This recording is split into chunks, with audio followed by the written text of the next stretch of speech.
Hello दोस्तों, कैसे हैं। मैं आपका दोस्त HR Kushwaha smart education GDR में आपका स्वागत करता हूं। जैसा कि किसी स्टूडेंट ने रिक्वेस्ट की थी कि मैं आपके लिए कंडीशनल सेंटेंस लेके आऊं, तो ये कंडीशनल सेंटेंस की शुरुआत है। इसके बाद हम बहुत सारे कंडीशनल सेंटेंस पढ़ने वाले हैं। कंडीशन का मतलब होता है कि पहला जो सेंटेंस है और दूसरा सेंटेंस ये एक दूसरे पर निर्भर करते हैं। मतलब पहले सेंटेंस की कंडीशन के अनुसार दूसरा सेंटेंस बनता है। इनको हम कंडीशनल सेंटेंस कहते हैं। इस सेंटेंस कंडीशनल सेंटेंस का एक एग्जाम्पल देख लेते हैं। If you do not work hard you will fail. अगर आप कठिन परिश्रम नहीं करते तो आप फेल हो जाएंगे। इसी को अनलेस लगा के भी बनाते हैं। Unless you work hard you will fail. इनको हम कंडीशनल सेंटेंस कहते हैं। जैसे कि अगर आप मुझे बुलाते तो मैं आता, तो आपने मुझे बुलाया ही नहीं तो मैं कहाँ से आऊँगा। अगर आप वीडियो देखते तो आप इंग्लिश सीखते। अगर आप वीडियो सब्सक्राइब करते तो मुझे अच्छा लगता। If you subscribed video I felt good. तो इस प्रकार के जो वाक्य होते हैं इनको हम कंडीशनल सेंटेंस कहते हैं। सेंटेंस की कई कैटेगरी होती हैं। कई बार इम्पॉसिबल कंडीशन भी होती है, ठीक है। एक जैसे कंडीशनली हो गया, कुछ सेंटेंस एक्सक्लेमेटरी भी होते हैं, ठीक है। तो ये सेंटेंस के इम्परेटिव होते हैं, ठीक है ना। और एफर्मेटिव नेगेटिव तो आप जानते ही हो। ऑप्टेटिव सेंटेंस भी होते हैं, ठीक है। तो इस प्रकार के सेंटेंसेस बनाए जाते हैं कई प्रकार के। इन पे हम बाद में चर्चा कर लेंगे। फिलहाल जो वीडियो सामने है इसमें कुछ कंडीशनल सेंटेंस दिए हैं। अगले वीडियो में मैं और भी ज़्यादा कंडीशनल सेंटेंस लेके आऊँगा आपके लिए। मतलब कंडीशनल स्ट्रक्चर सेंटेंस तो आप हजारों बना लीजिए, मैं तो बस आपको एक स्ट्रक्चर बता देता हूँ, उसके बाद आप बनाते रहें, ठीक है। तो पहली हमारी कंडीशन है वुड दैट। वुड दैट का अगर हम मतलब देखेंगे तो वुड दैट का मतलब क्या होता है। वुड दैट का मतलब क्या होता है बताओ। चलो मैंने छुपा के रखा, इसी में देखते हैं, ठीक है। वुड दैट वुड दैट का मतलब होता है काश। वुड दैट का मतलब क्या होता है, काश। जैसे कि काश, वुड दैट का मतलब होता है काश। वैसे काश, काश मैं, काश मैं गायक होता। काश मैं गायक होता। मान लीजिए कोई ठीक से नहीं गा रहा, तो आपके मन में एक बात आ रही कि काश मैं गायक होता, तो क्या हो जाएगा, काश मैं गायक होता। Would that I were singer. देखिए माय डियर, यही सबसे ज्यादा गलती होती है कि बच्चे यहाँ पे बाज लगा देते हैं। यहाँ कभी आएगा ही नहीं, क्योंकि ये इम्पॉसिबल कंडीशन कहलाता है। क्या कहलाता है, इम्पॉसिबल कंडीशन। क्योंकि मैं था ही नहीं गायक, मैं तो होता। कल्पना कर रहा हूँ ना, इमेजिनेशन हो रहा है कि काश मैं गायक होता, अफसोस हो रहा है। काश, काश तुम मेरे दोस्त होते, यू वर माई फ्रेंड। तो गलती से भी यहाँ पे हैड बीन या वाज वगैरह कुछ भी नहीं लगा देना है। काश मैं तुम्हारा दोस्त होता, would that I were your friend. कोई दिक्कत नहीं है, दिक्कत। चलो दोस्तों, सिस्टमेटिक वीडियो देखने के लिए आप मुझे smart education GDR YouTube channel पर सब्सक्राइब कर लीजिए। यहाँ आपको home video, shorts, live podcast, playlist, community search, यहाँ पे आपको बहुत सारे वीडियोस मिलेंगे, वह भी क्रमशः। साथ ही साथ अगला आता है वुड दैट। इसके साथ हमें हेड का प्रयोग करना है। इसका मतलब देखते हैं क्या भाई इसका मतलब भी हेड है। देखते हैं दोनों में, इसका मतलब भी काश है। देखते हैं दोनों में क्या अंतर है। इसका अंतर, इसमें यह है काश में गायक होता है, इसमें है काश, काश मेरे पास, यहाँ पे पास होने की बात है। काश मेरे पास पैसे होते। मान लीजिए कोई चीज़ खरीदना चाह रहे थे लेकिन पैसे नहीं थे या पैसे कम थे, तो आप ये कहोगे काश मेरे पास पैसे होते। तो आप वहाँ पे क्या बोलोगे, would that, would that I had money. काश मेरे पास पैसे होते, ठीक है।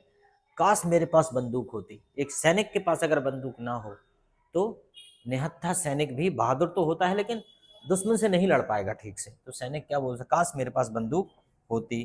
तो क्या हो जाएगा, would that, would that I had gun.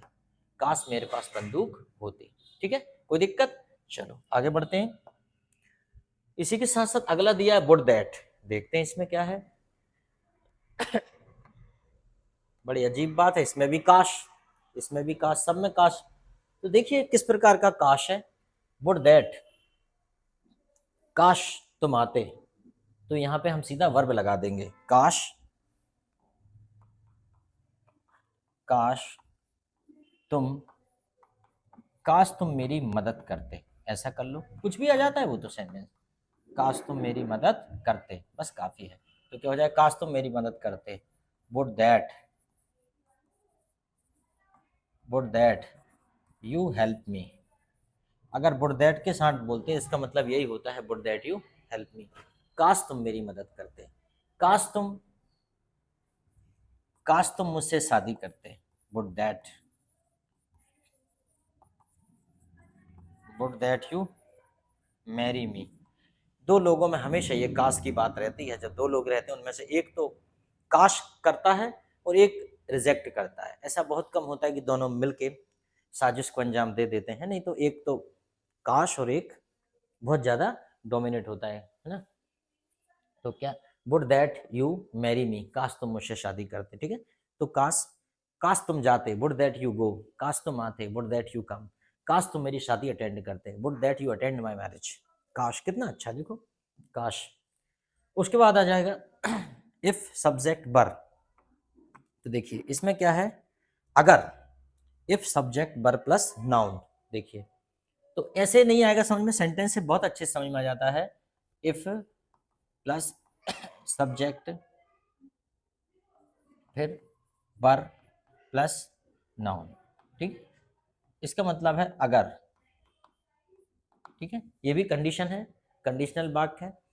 अगर मैं गायक होता तो गाना गाता, अगर मैं डॉक्टर होता तो तुम्हारा इलाज कर देता, अभी टीचर हूं तो पढ़ा रहा हूं। तो क्या है, इफ आई वर डॉक्टर, ये भी लगा सकते हैं my dear, if I were a doctor, अगर मैं एक डॉक्टर होता, if I were a doctor I would, अब क्या करता, आपको ट्रीट कर देता। If I were doctor I would treat you, अगर मैं डॉक्टर होता तो तुम्हारा क्या करता, इलाज कर देता, ठीक है। अब तुम इलाज नहीं कराते मुझसे वो अलग बात है, पर मैं तो कर देता। If I were doctor I would treat you, अगर मैं डॉक्टर होता तो मैं तुम्हारा इलाज कर देता। फिर जैसे कि अगर मैं अगर मैं प्रधानमंत्री होता तो तुम्हें गृह मंत्री तो बना ही देता। If I were prime minister, if I were prime minister तो आपको क्या बना देता, I would make you home minister. भाई कुछ भी हो, समर्थन की जरूरत पड़ती है, जैसे कि मोदी जी ने अमित शाह जी को बना दिया गृह मंत्री। तो if I were prime minister I would make you home minister, तो मैं आपको गृह मंत्री बना देता। कोई दिक्कत, चलो अगला। अब देखिए if plus subject plus head plus noun, इसमें देखिए लगभग वैसा ही है। यहाँ पे वर्थ है, यहाँ पे हेड है, और उसका मतलब भी है अगर। देखो ये भी कंडीशनल वाक्य है, ठीक है? इसी के इसको अपन ऊपर करके लिखते हैं ताकि एक बार और देख लो थोड़ी देर और, ठीक है। चलो तो वही फिर से, इफ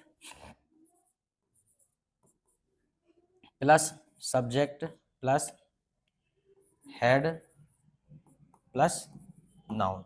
अब देखो कैसे, देखो हम इस पे सेट करते हैं। अगर मेरे पास बंदूक होती, if I had noun a gun, अगर मेरे पास बंदूक होती तो मैं शूट कर देता। If I had a gun I would shoot you. अभी क्या कर रहे थे ऊपर वाले वाक्य में, अगर मैं होता, और अब यहाँ मेरे पास होता। अगर मेरे पास बंदूक होती तो तुम्हें शूट कर देता, if I had gun I would shoot you. अगर अगर मेरे पास, इफ आई हैड मनी, अगर मेरे पास पैसा होता, आई वुड परचेस, कुछ भी खरीद लो यार, I would purchase a car for you. अगर मेरे पास पैसा होता तो मैं आपके लिए कार खरीदता। ये अगर हमेशा लगा ही रहता है, अगर मेरे पास ये होता, अगर मेरे पास खेत होता, अगर मेरे पास हवाई जहाज़ होता। जिनके पास हवाई जहाज़ है वो कुछ और एक्सपेक्ट करते हैं। अगर मेरे पास साइकिल होती तो मैं घूमता, और जिनके पास साइकिल है वो सोचते हैं कि कार होती, बाइक होती। तो इस प्रकार से अगर लगा रहता है, इसलिए इनकी ज़रूरत पड़ती है। If I had money I would purchase a car for you, अगर मेरे पास पैसे होते तो आपके लिए कार दिला देता, मैं आपके लिए कार खरीद लेता, ठीक। Next one, if subject had plus V3 plus subject plus would have plus verb third. ये थोड़ा सा बड़ा सा लंबा सा है, लेकिन देखने का बस लंबा है, उसमें है कुछ भी नहीं है। यहाँ पे भी इसका मतलब भी वही है जो इसका है अगर। इसका मतलब भी क्या है? अगर। ये कंडीशनल है, ठीक है। देखो जरा, इसको भी हम सॉल्व करते हैं। If plus subject plus head plus V3 plus फिर से subject plus head, sorry, subject plus would, subject plus would plus have plus V3, ठीक है। तो देखिए, कहने में ये काफ़ी बड़ा सा लग रहा है, कठिन सा लग रहा है, पर वास्तव में है नहीं, है तो काफ़ी इजी। जैसे कि अगर आप मुझे बुलाते तो मैं आता, पास्ट की बात हो गई, ठीक है। अगर आप मुझे बुलाते तो मैं आता, चूंकि आपने मुझे आमंत्रित किया था इसलिए मैं आया था, ठीक है। तो देखो कैसे होगा, चलो कर लेते हैं। आप मुझे बुलाते अगर आप मुझे बुलाते तो मैं आता, ये थोड़ा अलग है। इसमें क्या हो जाएगा, if you had invited me I would come, I would come, ये इतना होगा। लेकिन ये जो मैंने बनाया है ये इसका फार्मूला नहीं है, इसका सेंटेंस मैं बना रहा हूं। अगर उसने तुम्हें बुलाया था तो तुमको जाना था, ये बता रहा हूं मैं, ये इसका फार्मूला ये है। अगर उसने तुमको बुलाया था तो आपको जाना था, या आपको जाना चाहिए था, आपको जाना था, या आप जाते। तो क्या हो जाएगा, if he had invited you so you would have gone, ये होगा। तो आप जाते, अगर उसने आपको बुलाया था तो आप जाते, ठीक है। ठीक है, ये इस प्रकार से, if he had invited you so you, तो आप जाते, यू वुड हैव गॉन, तो आपको जाना था, यू वुड हैव गॉन, ठीक है। अगर उसने आपको परेशान किया था तो आप पुलिस से शिकायत करते, तो क्या हो जाएगा, इफ ही हैड, इसका भी कर लें, if he had bothered if he had bothered you so you would have complained,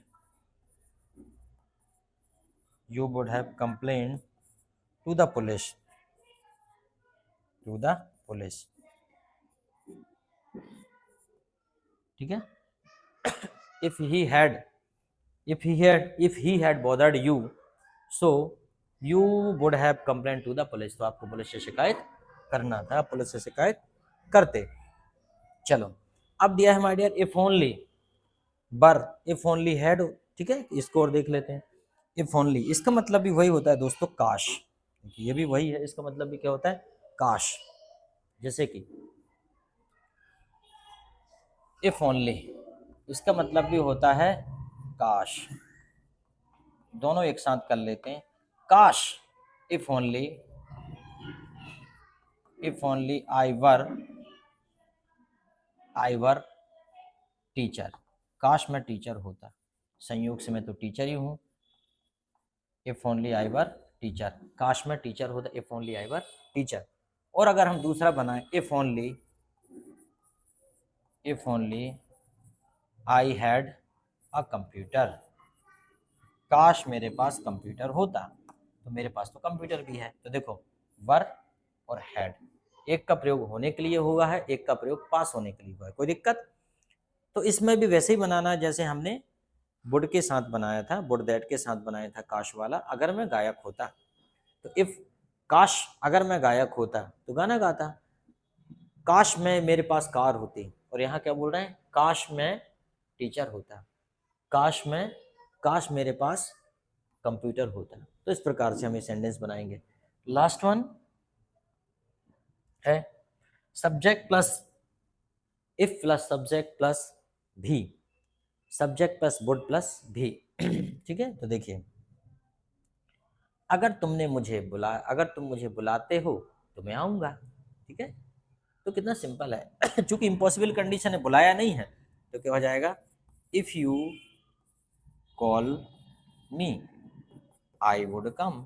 अगर बुलाते हो तो आऊँगा, क्योंकि बुलाते ही नहीं हो इसलिए इम्पॉसिबल है ये, क्योंकि अभी बुलाया नहीं है। अगर बुलाते हो तो आऊँगा, if you call me I would come. ठीक है, जैसे कि हमने बोला, if you open the door, अगर आप दरवाज़ा खोलते हो, I would go out, I would go out.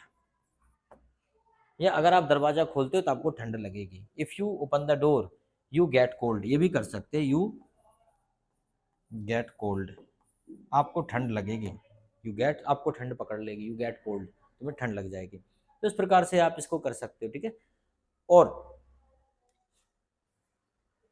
अगर तुमने मेरा दिल दुखाया तो मुझे बुरा लगेगा, और अलग कंडीशन मिलेगी। हालांकि थोड़ा सा समझ में कम आ रहा होगा आपको ये चीज, ये तो समझ में आ गया कि अगर तुमने मुझे बुलाया, तो यहाँ वर्ब की फर्स्ट फॉर्म है, कॉल मी, वर्ब की फर्स्ट फॉर्म, वर्ब की फर्स्ट फॉर्म। अगर तुमने मुझे बुलाया तो मैं आऊँगा। ठीक है, और अगर तुमने मेरा दिल दुखाया तो मुझे बुरा लगेगा, तो क्या हो जाएगा, if you hurt me I would feel sorrow, मुझे दुख होगा। तो कितना सिंपल है, अगर तुमने मुझे मेरा दिल दुखाया तो मुझे बुरा लगेगा, अगर तुम मेरा दिल दुखाते तो मुझे बुरा लगता, नहीं सॉरी, अगर तुम मुझे मेरा दिल दुखाते तो मुझे बुरा लगता। तो क्या हो जाएगा, if you hurt me I would feel sorrow, feel sorrow. अब इसमें क्या कर सकते थे, तो मुझे बुरा लगता, इफ यू हर्ट मी, अगर तुमने मेरा दिल दुखाया था तो आई वुड फील सॉरो, तो मैं, ये चल जाएगा इसमें पास्ट में। लेकिन अगर यहाँ पे अगर तुमने मेरा दिल दुखाया था, ठीक है, तो ये ठीक है ना, वो दूसरा जो मैं सोच रहा हूँ वैसा नहीं बनेगा, कि अगर उसने तुम्हारा दिल दुखाया था तो तुम्हें बुरा महसूस करना था, वैसा नहीं बना रहा। ठीक है, तो if you hurt me I would feel sorrow, अगर तुमने मेरा दिल दुखाया तो मुझे बुरा लगेगा। तो दोस्तों, कैसा लगा वीडियो? अगर अच्छा लगा हो तो हमें ज़रूर कमेंट्स करके बताइएगा, और अच्छा ना भी लगा हो तो भी कमेंट्स करके बताइएगा, बुरा लगा है तो भी। और आगे भी हम इस प्रकार की वीडियो आपको लेके आते रहेंगे। ठीक है, थैंक यू वेरी मच।